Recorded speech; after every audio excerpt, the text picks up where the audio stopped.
Sore ke rumah Silani. Pulangnya di waktu malam. Mari kita buka kutub ini dengan basmalah dan salam.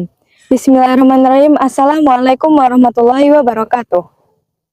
Alhamdulillah, alhamdulillah alamin wa binastain wa ala umuri dunya waddin wassalatu wassalamu ala asyrofil anbiya'i wal mursalin wa ala alihi washabihi ajmain amma ba'du. Pertama-tama, marilah kita panjatkan puji dan puji syukur kita kehadirat Allah Subhanahu wa taala yang telah memberikan kita banyak rahmatnya.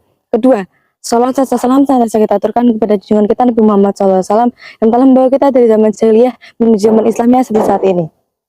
Ketiga, pada kesempatan saat ini, saya akan membawakan kultum yang berjudul keutamaan baca Al-Quran.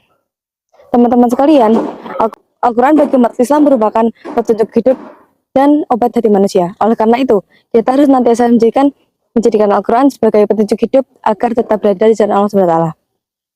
Teman-teman sekalian, ada banyak sekali keutamaan yang dapat kita peroleh dengan baca Al-Quran. 4 diantaranya adalah 1. Pahala yang berlipat. Rasulullah SAW bersabda, barang siapa membaca 1 huruf dari Al-Quran, maka untuknya 1 kebaikan.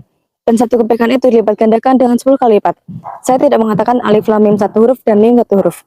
Hadis riwayat At-Tirmizi. 2. Obat bagi penyakit hati dan fisik. Dalam Quran surat Al-Isra ayat 82 dijelaskan, Allah Subhanahu wa taala berfirman, A'udzubillahi minasyaitonirrajim. Bismillahirrahmanirrahim. Wa nunazzilu minal Qur'ani ma huwa syifaa'un wa rahmatul lil mu'minin wa la yazidu dzalimina illa khasara. Yang artinya, dan kami turunkan dalam Al-Quran itu sesuatu yang menjadi obat dan rahmat bagi orang-orang beriman. 3. Rumah menjadi bercahaya. Rasulullah SAW bersabda, sesungguhnya setan tidak akan masuk ke rumah orang yang dibacakan surah Al-Baqarah. Hadis riwayat At-Tirmizi. 4. Baca Al-Quran untuk kebaikan. Kandungan Al-Quran berisi kebaikan karena kalam dari Allah SWT.